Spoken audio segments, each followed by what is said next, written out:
Welcome to the Grow My Salon Business podcast, where we focus on the business side of hairdressing. I'm your host, Anthony Whitaker, and I'll be talking to thought leaders in the hairdressing industry, discussing insightful, provocative, and inspiring ideas that matter. So get ready to learn, get ready to be challenged, get ready to be inspired, and most importantly, get ready to grow your salon business. Hello and welcome to today's episode of the Grow My Salon Business podcast. I'm your host, Anthony Whitaker, and as always, it's great to have you join us here today. Throughout the year, we open our online courses for enrollment, and I usually do that via a webinar. But every time we have the webinar, we get requests for an audio version so that people can listen in the car or on the treadmill at the gym or perhaps while they're walking the dog. So as we're about to open our management course for enrollment, this podcast is focused on salon management and has been adapted from the webinar for an audio-only version. So let's get straight into it. The title of this episode is quite simply called Growing a Business Shouldn't Be a Mystery. But for many people, 2023 isn't going to be an easy year to be in business. So the purpose of this episode is to help set you up to succeed in what will be challenging times for some people.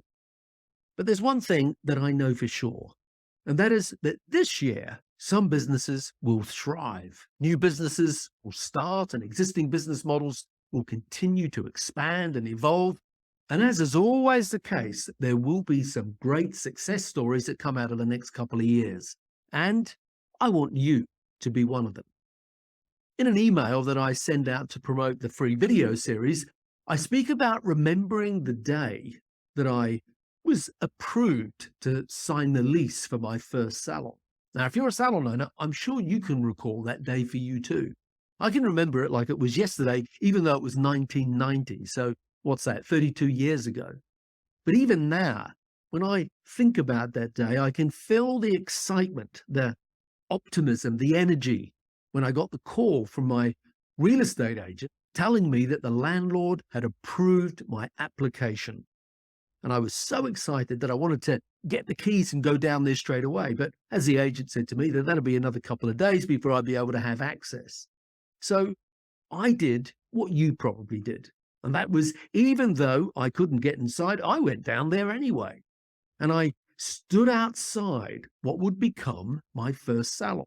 And with my nose pressed up against the window, I stared into a vacant, empty shop. But I didn't see an empty space. I saw the salon of my dreams because I had a very clear vision of what my salon would look like, from the color of the paint on the walls to the styling chairs and the workstations, to the polished wooden floors, the lighting, right down to the very last detail of the brass handle on the door and the font for the logo that I was going to have. And after a few minutes staring into an empty shop, I decided to phone a friend of mine in New York and to tell him all about it. So that's exactly what I did. You see, probably just like you, I had a dream. I'm a very good hairdresser, and nothing was going to stop me turning that dream of my own business into reality. But as I stood there peering through the window, it didn't actually occur to me that I knew almost nothing about what running and managing a business entailed. And if I had stopped to think about that for a few minutes, which I didn't, I would probably have just brushed it off with a thought such as, well, how hard can it be? Because for the previous 10 years, I've been working in one of the best salons in the world. And I knew that I was ready. So I opened my own salon. And I learned a lesson that I think all new salon owners learn, and that is that the skills that make you a successful hairdresser behind the chair have absolutely nothing to do with the skills of building and running a business and managing a team. Now, I was very confident that I knew what I was doing, but the confidence and the competence that I had as a stylist wasn't enough on its own to help me build a business of my dreams. And recently I actually read somewhere that overconfidence and lack of competence is actually a thing that people, not just salon owners like me, suffer from. And it even has a name. It's called the Dunning-Kruger effect.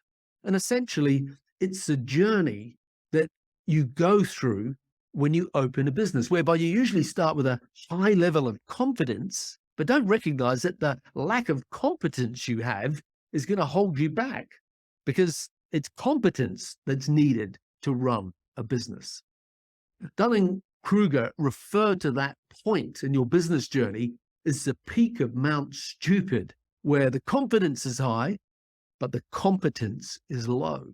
And then usually very early in your business journey, you realize that actually this might be a bit harder than what I initially thought. And as a result, you start to lose confidence in yourself. Now, Dunning-Kruger referred to that point in the journey as the valley of despair. And in the context of being the salon owner, the valley of despair is the frustration and the challenges that you experience when you're working, say, 50, 60, 70 hours a week. Perhaps you're not paying yourself properly, maybe some staff leave, and when nothing gets done unless you do it yourself. And so you operate in a state of determination, but absolute overwhelm. But the next stage in the journey is what Dunning-Kruger call the slope of enlightenment, whereby over time, you gradually develop the skills and the competence needed to successfully build a business. And so month by month and year by year, you learn what it takes, and eventually you reach a point that they refer to as the plateau of sustainability. Now, I know when I first understood the Dunning-Kruger effect, I was amazed at how accurately it described my business journey and the journey that I've seen many salon owners go through.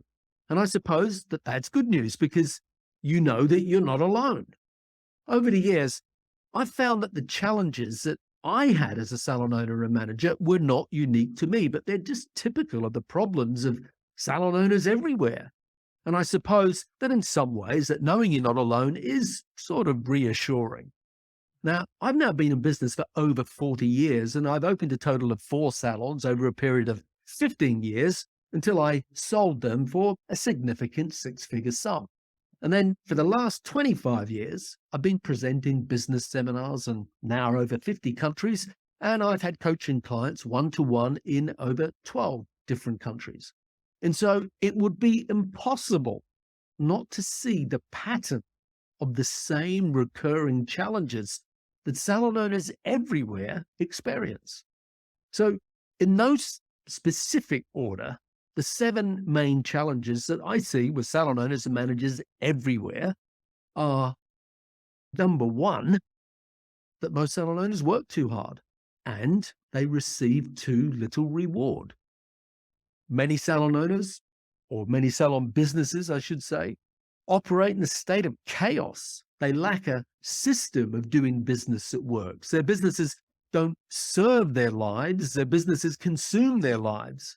Many salon owners perform too many functions, meaning that they wear too many hats and they have no plan for freeing themselves up from the technical work of the business behind the chair. And nearly all salon businesses are organized around existing people rather than business processes and systems. And then inevitably, that leads to inconsistent performance and just generally creates havoc when someone leaves. And most salon owners blame poor results on their people. And finally, they don't feel that they can depend on their employees, so most salon owners feel trapped in the business. So does any of that sound familiar to you? Now, obviously, I can't see you, but I know that there are some heads nodding in agreement. Now, as a young salon owner, I can remember a day when it felt all too much for me. I was about 3 years into my journey of salon ownership. And I suppose after 3 years, I sort of lost my way a bit. And like many people who've come before me and many who will become after me, I was in the valley of despair. I was working behind the chair 40 to 50 hours a week, seeing clients, and then easily another 15 to 20 hours a week dealing with the never-ending list of jobs involved in managing the business. And on this particular day, I just had 2 stylists leave to open up on their own. Now, does any of that sound familiar? And I was feeling disillusioned and frustrated and I suppose generally a bit sorry for myself. Anyway, at this particular time, I was walking back to the salon. And if you remember at the beginning of this episode, I told you a story about a time when I was standing outside what was to become my first salon, and that I decided to call my friend in New York to share my excitement. Well, as I'm walking down the road, as fate would have it, here I am 3 years later, feeling disillusioned and overwhelmed, and he calls me out of the blue just to say hi. And in the course of the conversation, he said to me, "Are you okay?" And I was like, "Yeah, of course. Why?" And he says, "Well, you just sound a bit beaten. You sound a bit disillusioned. And, to be honest, you sound a bit over it. And that's just so not like you." And I started telling him about my business challenges that I were having. And after a bit, he said to me, "What happened to the dream?" He said, "I can remember before you first opened and you rang me to say that you were standing outside the salon looking through the window and you were telling me what you were going to do. And you were so excited about it. So what happened to the dream?" He said, "Where are you now?" And I'd just arrived to the salon. And I said, "Well, I'm standing outside the salon." And he said, "Where's the ambition now? Where's the excitement? Where's the hunger, the passion? Most of all, where's the vision and the belief now?" He said, "Look through the window again and remember the business that you were going to build and feel how you felt before." He said, "And then get back in there and make it happen."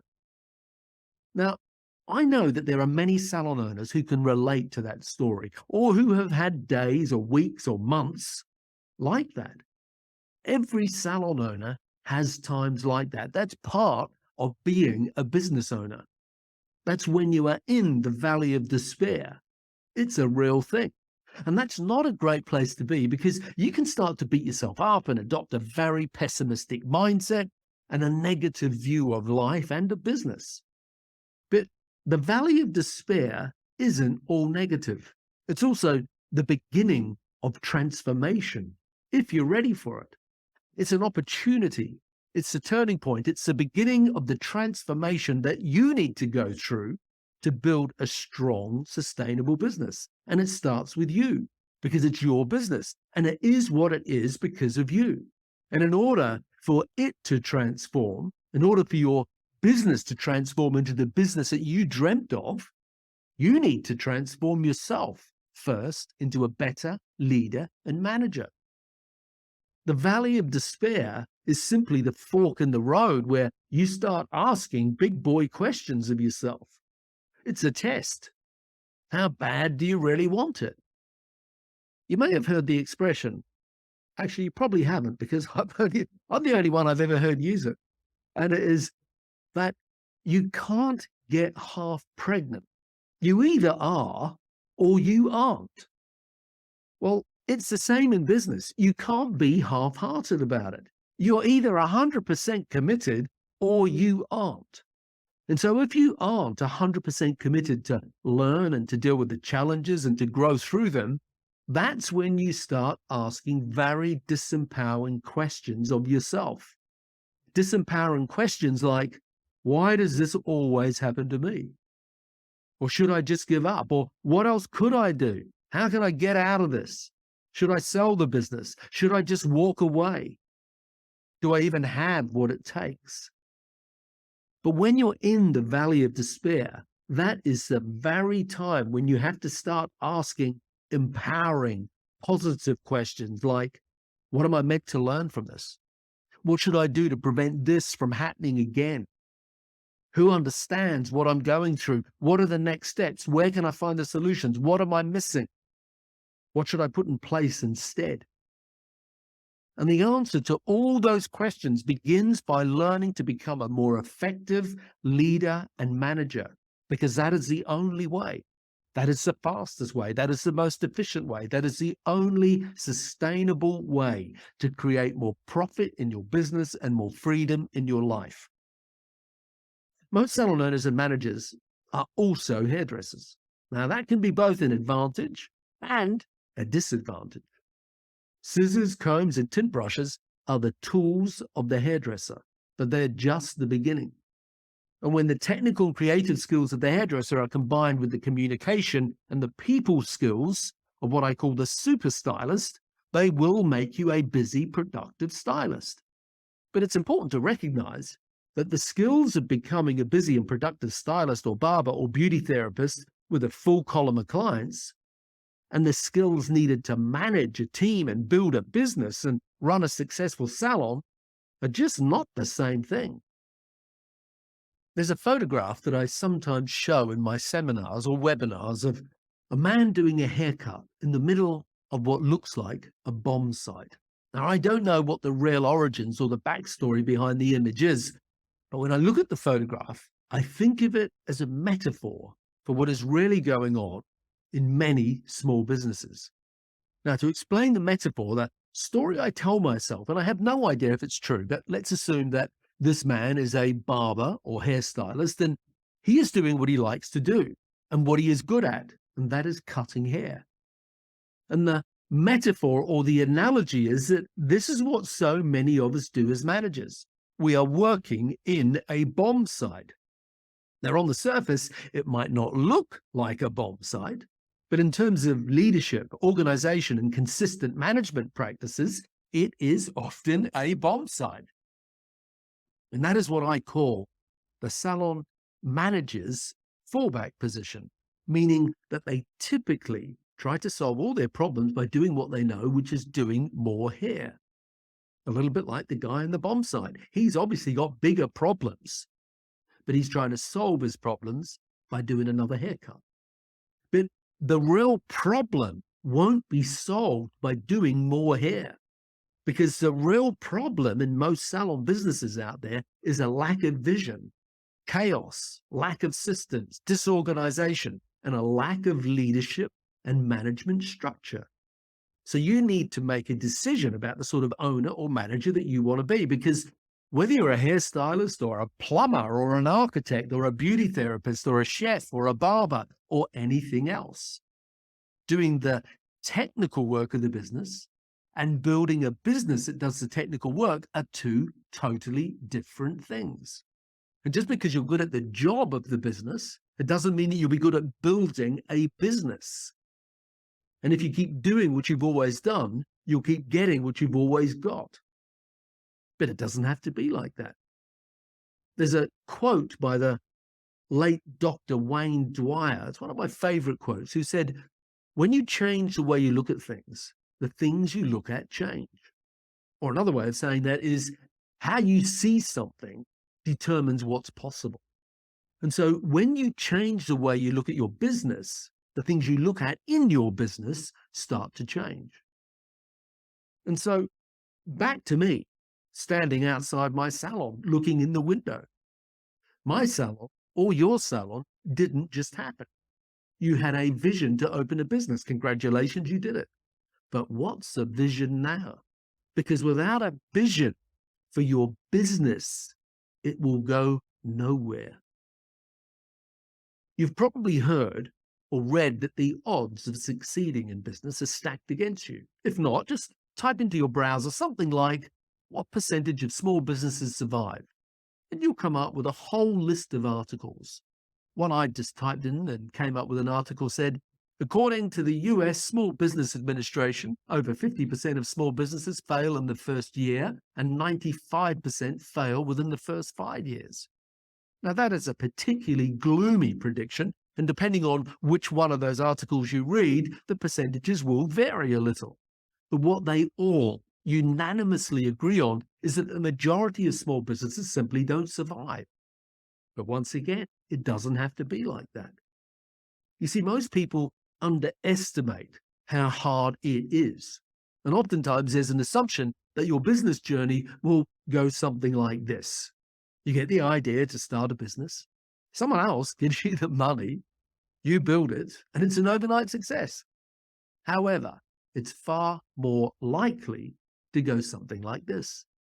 You start a business, you spend all your money, you fail a lot, you work really hard, you get lots of help, you get really insecure, and it seems like an overnight success to everyone that wasn't involved. And the reality is that some people just aren't ready or prepared for that sort of roller coaster ride and the risk that goes with it. I want you to imagine that you can see two salons in front of you, one on the left and one on the right. Now, the salon on the left represents where your business began. The one on the right represents the vision that you have for your business, the salon of your dreams. Now, I want to ask you a question, or I want you to ask yourself this question. What does the salon on the right do that the one on the left doesn't? I mean, they both cut hair, they both color hair, they both have stylists, and they both have assistants, and they both have chairs and mirrors and shampoo stations. They both have products and retail shelving. They both have price lists. They both have receptionists. They both have clients. But what is it that the one on the right does that the one on the left doesn't? Well, the answer is that it doesn't do one thing that is different. It does dozens of seemingly insignificant little things. That's what makes them different.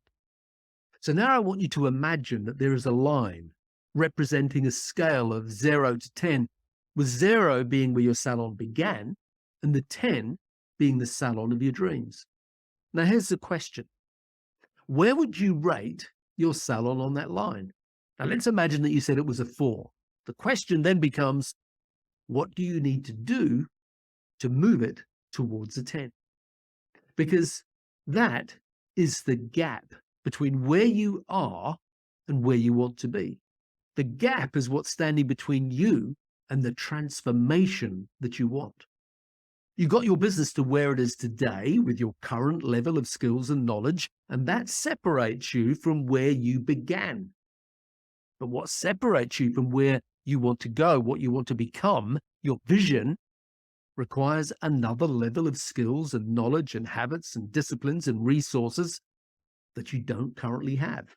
And that is the journey that you're on. You have to keep learning, you have to keep growing, you have to keep evolving, and that means change. So what does the word change mean to you? Because it means different things to different people. And it means different things depending on the particular issue. And it means different things depending on the time in your life that change might happen. But don't make the mistake of automatically saying that people don't like change, because that's just not true. For example, if I said that this year you're going to earn twice as much as you did last year, that's a change, and you probably love it. But you are right too, because sometimes change makes people experience emotions that they don't like. For example, the emotions of fear and anxiety, because sometimes change means risk or loss or lack of control or uncertainty or frustration. But change can also mean excitement and fun and opportunity and challenge and growth and success.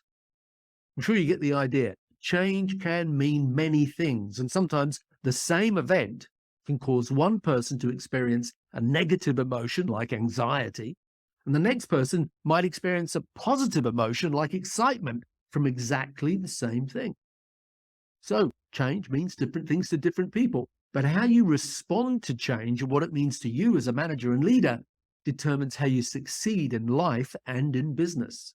And the reason that's important is that change is what stands between you and whatever you imagine a 10 to be, the 10 being the vision for your business. It's the transformation that you and your business need to make, and it doesn't automatically just happen over time. And so the first thing that you need to do is to define what the 10 is, what your vision is. And vision isn't just about the physical representation of your salon. It's about how your business will operate in every way. Remember when I was talking about the vision that I had for my salon as I stood outside staring into a vacant, empty space? The vision I had was all about the visual representation, the color of the walls, the lighting, the floors, the workstations. In other words, what the salon would look like. And I achieved that, and I imagine that you have too. But now you need to develop a vision for a business and how that business will operate in every way. You need to get clear on exactly what the vision means to you. And that doesn't mean coming up with a fancy statement to impress other people. Let me explain what I mean. Imagine you drew a large circle on a sheet of paper, and inside the circle, you wrote everything down that encompasses what your vision represents. Essentially, it would be made up of a combination of at least 4 different components. The first one being marketing, meaning what is the vision for how your business will generate new clients? How will you turn them into regulars? How will you keep them as long as possible? The second one is the financial standards, meaning it's important to remember that this is a business and it will survive or fail based on the numbers. So what is your vision for the productivity and financial standards that will matter in your business? Third, we have the products and services. Now, in hairdressing, the product is primarily the services that we offer. So what is your vision for the work you do and the reputation you have? And finally, we have our team, because whether there's one of them or 100 of them, without your team, nothing happens. So what is the vision that you have to attract, train, nurture, motivate, and reward your team members? When you're developing the vision for your business, it needs to address each of these 4 areas because together they make up the whole. So, for example, let's start with the vision for your marketing. And as you answer these questions, you're developing your vision. The first question is, what is the concept for your business? For example, are you a full service salon or a color specialist or a spa or a blow dry bar or a barbershop or an extension specialist? What is the concept?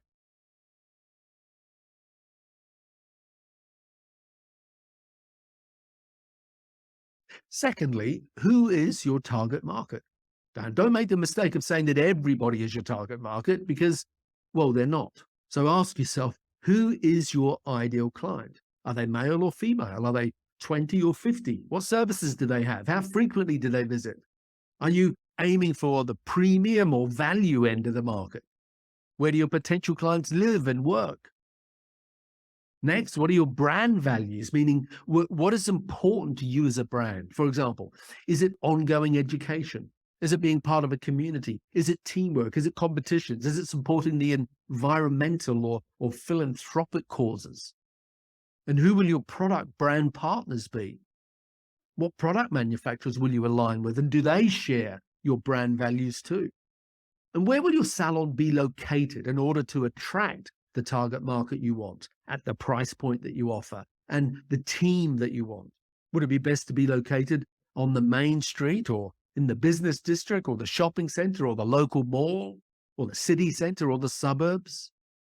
And finally, we get to the hairdresser's favorite part. What will the salon look like?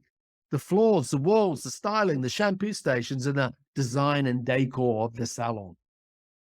And what is your social media strategy? What social platforms will you use?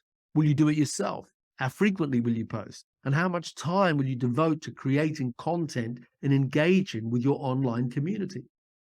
And last on my list, how will you grow as a business? For example, are you reliant on walk-ins or word of mouth or social media, or are you working with a publicist or advertising, or is your growth dependent on the location? You see, that list of questions is by no means a finite list, but from a marketing perspective, as you answer each one of them, you are a step closer to defining your business vision. And then you need to go through that same process and develop the vision for your financial standards, and develop the vision for your products and services, and develop the vision for your team. Your vision is important in many ways, and it keeps you on track. So let me ask you this. Where do you want to be in 3 to 5 years' time? Now, that might seem a long way into the future, so it's easy to put off what you need to be doing today or to be caught up doing the wrong things today to get there. But having a 3 to 5 year vision will then make you focus on your annual plan, which are all the things that you need to achieve this year in order to take you towards achieving your 3 to 5 year vision for the business. Your annual plan is the projects that need to be completed this year, the positions that need to be filled this year, the benchmarks that need to be hit this year, because this year is very real. Because in case you haven't noticed, you are in it right now. And working backwards from that annual plan, you need to break that down into your quarterly goals. What are the landmarks that you need to reach in each 90-day block to keep you on track if you're to achieve your annual plan? And working backwards from your annual plan, what are your weekly objectives? The things that you need to be focused on doing and achieving consistently every week to keep you on track to reach your quarterly goals. And finally, working backwards from your weekly objectives, what are the things that you need to do now, today, to keep you on track and focused, not just on your immediate objectives, but ultimately on achieving your 3 to 5 year vision. So yeah, vision is important. But if the vision is about the business that you're going to build, culture is about who you need to be as a team to make that happen. And just like you define the vision, you also need to define the culture, because culture is the foundation upon what your business is built. And it is, in many ways, your only real point of difference. So define the culture, or it will define you. Because if you don't consciously decide what your salon culture is going to be, it will just happen anyway.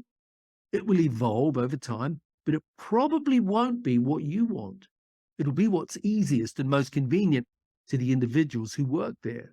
And that may or may not be what's best for the business. As the owner and manager, you need to decide what the culture will be. And you need to nurture it and protect it. Because if the culture isn't intentionally defined and written down and people trained in it, then it will depend on the individual. It will be their culture. And as and when they come and go, whatever the culture is, good or bad, it goes with them. As an owner or manager, you need to build your business in such a way that it's not a part of you, but a part from you. That is a really important distinction. Not a part of you, but a part from you. And in order for that to happen, it's important to recognize that one of your roles is to create the business management systems so that your business is able to run without you having to be involved in everything, not because you are involved in everything. When it comes to talking about systems, I always think that a good analogy is the human body, which is made up of 11 systems, from the skeletal system, the muscular system, the nervous system, the digestive system. Sure, you get the idea. And those systems, hopefully, all function in the background without you having to think about them. That is what you want your business to be like, with systems that function in the background to support you and to enable you to focus on the experience and the relationships with your clients and with your team. Every successful business, whether it's large or small, needs to have systems around every aspect of how their business operates in order to produce consistent results. Whether that's management systems or financial systems or marketing or HR or training or personal development systems. But the problem is that it's easy to think you don't have to do that yet because, well, you're not big enough. But it's that structure and those systems that will help you grow into the business that you want. So if you put the systems and structure in place at the beginning, you'll start to give yourself the best chance possible to grow into the successful business that you've dreamt of. But if you don't, you won't. But let's face it, creating business systems isn't as much fun or as exciting or as creatively rewarding as learning a new technique or doing a photo shoot. But in case you haven't figured it out yet, learning new techniques, as important as it is, and photo shoots are not the key to building a successful business. That doesn't mean that you shouldn't do them, because of course you should. But when it comes to building a successful business, be realistic about what they will really achieve. A successful business doesn't happen just because of what you can see. It succeeds because of what you can't see. In a successful business, you need systems that integrate and form a framework, an infrastructure of interconnected pieces that work together, just like the pieces of a jigsaw puzzle. It's like an invisible framework of being organized and having systems and processes in place so that the business just works. Think of each piece of the jigsaw as another piece of the puzzle in building a successful business. It's hard work and it's a never ending process, but it is what defines your business. And without that structure, everything will forever be dependent on you, because without that structure, guess what? You are the business. So think of each piece of the jigsaw as the tools of management that operate behind the scenes. People will see the results without seeing all the work that makes it happen. And in the process, it transforms your business from a great looking space into a great business, which frees you up to focus on growing the business. You need systems to ensure consistent standards and predictable results.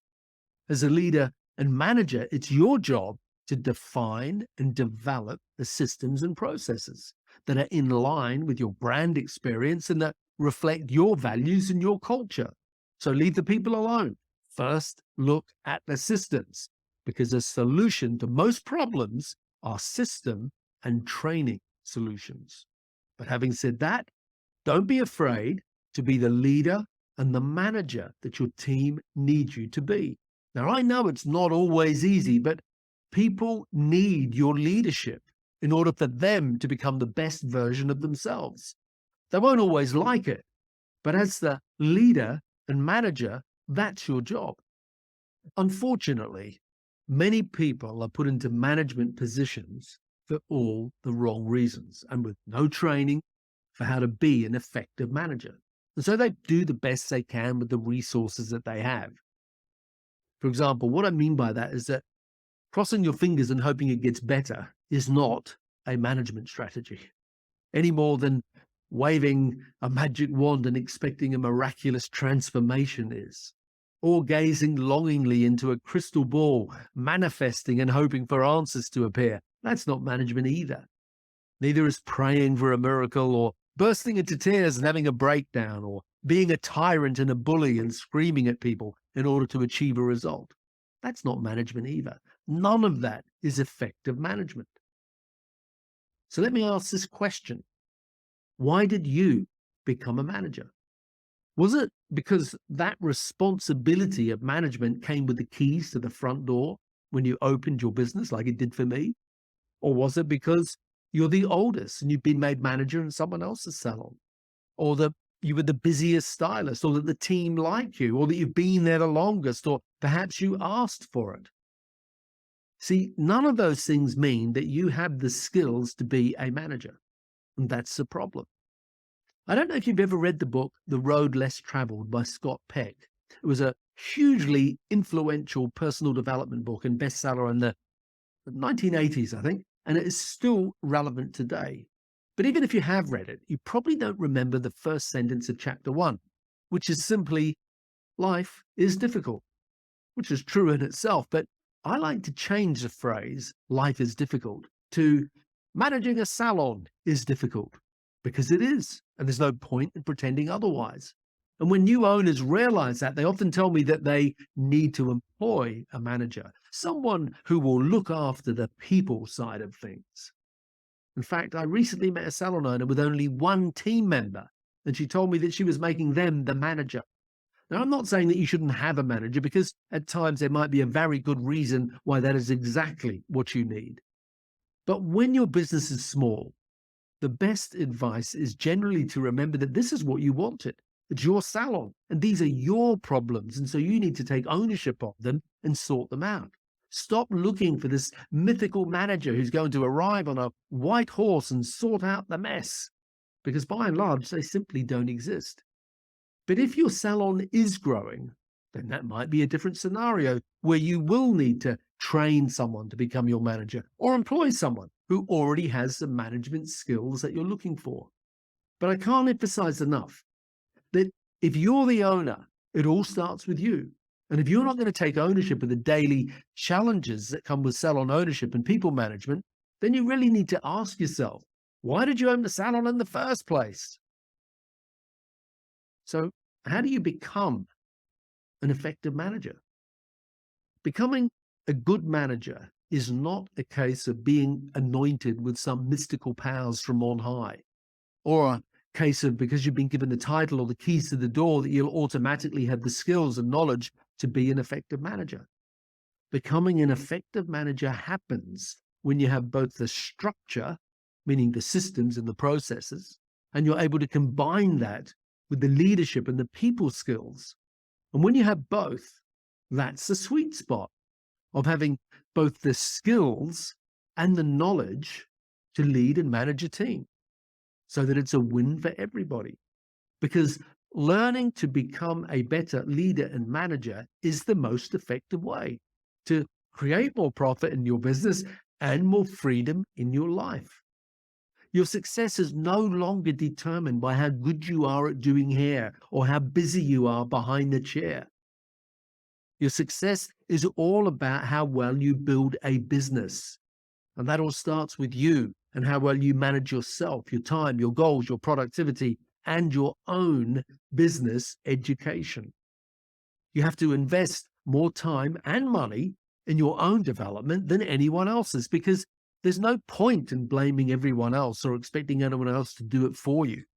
If you aren't happy with any aspect of it, what are you going to do about it? You see, most salon owners opened a salon for all the wrong reasons and completely unprepared for what lay ahead. But your business is a reflection of you. And so if you already own your own salon, you should first of all congratulate yourself, because being in business is a big step and it's a big responsibility. But as I said, your business is a reflection of who and where you are at this point on your journey. And if you don't grow, the business never will. Building your business is a constant and never-ending ongoing process of evolvement. It doesn't stop. And no one else can do it for you. They can't, even if they wanted to. And I know at times it can be frustrating or even soul-destroying. But do you know what? That's when you learn, and it's potentially when you grow the most. But building a business can also be financially very rewarding. It can be a lot of fun. It can be creative and incredibly fulfilling to build a team and a business that works because of what you do. So what do you most need to work on? Is it vision? Is it culture? Is it systems? Is it management and leadership? At the beginning of this episode, I spoke about the most common challenges that salon owners have. Many salon owners and managers feel stuck. They don't know how to make their business more structured, more organized, more systemized, so that every decision doesn't have to go through them. Many salon owners are tired of being the busiest person in the salon. They're tired of the long hours. They're tired of carrying others. They don't know where to start. They don't know how to create a culture that reflects their values and attracts a team of followers. Many salon owners want more so that their business is less reliant on them doing the most of everything. They want more productivity from their team. They want more consistency in standards. They want more time for themselves away from the business. And they want more profit in their business. There's nothing wrong with wanting all these things and more, but it doesn't mean it's just going to happen just because you want it. As a leader and as a manager, you have to make it happen. Growing successful businesses shouldn't be a mystery. Well, it isn't a mystery, and you can do it. That's why I love New Year, because it's a good time to start afresh. So it's time to put the past behind you. Imagine for a minute if in 12 months from now, you had already created a more professional, more organized and efficient business. A business that didn't consume your life and that actually gave you back more time. What would that mean to you? How would it make you feel if you already had a business that paid you properly for the time and the investment that you've made, and a business that had a culture that people were drawn to and wanted to be part of? What impact would that have on your life? What would it mean to you if you had a business that wasn't reliant on you doing everything, because you developed the systems and the structure and the operating processes that freed you up to grow the business or to step away from it if you wished. All of that's possible, but it involves work. It involves commitment, and it involves an investment of your time and money. But it is work, commitment, and an investment that has a long-term benefit. This isn't the time to cross your fingers and rely on hope as a reliable business building strategy. This is the time to get proactive and transform yourself and your business so that you finally get on top of the management side of your business. So, if my message and the content of this podcast has resonated with you and you feel like it's been relevant and that you're ready to change your business forever, and as I said at the beginning of this podcast, I'm extending an invitation for you to join us on my online management course, which is open for enrollment on the 9th of January, but for a limited time only. Now, I know that some of you have already been wanting to join up and others are just curious about it. Either way is fine with me. It's totally up to you. But if you really do want to transform your business and your life, it starts here. The management course is aimed at helping every salon owner or manager finally get the vision, the structure, and the operating systems in place that are needed to take your business to the next level. So to find out everything that you need, visit growmysalonbusiness.com/Jan, so JAN 2023. So growmysalonbusiness.com/Jan 2023. And watch the video titled An Invitation to Salon Management, where everything is explained in more detail and every possible question answered. This is a time-sensitive offer. This course is only open for registration until end of day on Wednesday, the 18th of January, and then it won't be available until sometime later in 2023. So once again, to find out everything you need to know, visit growmysalonbusiness.com/Jan 2023. And I'll also put that URL as a link in the show notes for today's podcast. So with that said, thank you for staying until the end. I know it was a long one. I appreciate you still being here. And so to wrap up, thanks for listening to this week's podcast. And I look forward to speaking to you soon. Bye for now. Thank you for listening to today's podcast. If you'd like to connect with us, you'll find us at growmysalonbusiness.com or on Facebook and Instagram at growmysalonbusiness. And if you enjoyed tuning into our podcast, make sure that you subscribe, like, and share it with your friends. Until next time, this is Anthony Whitaker, wishing you continued success.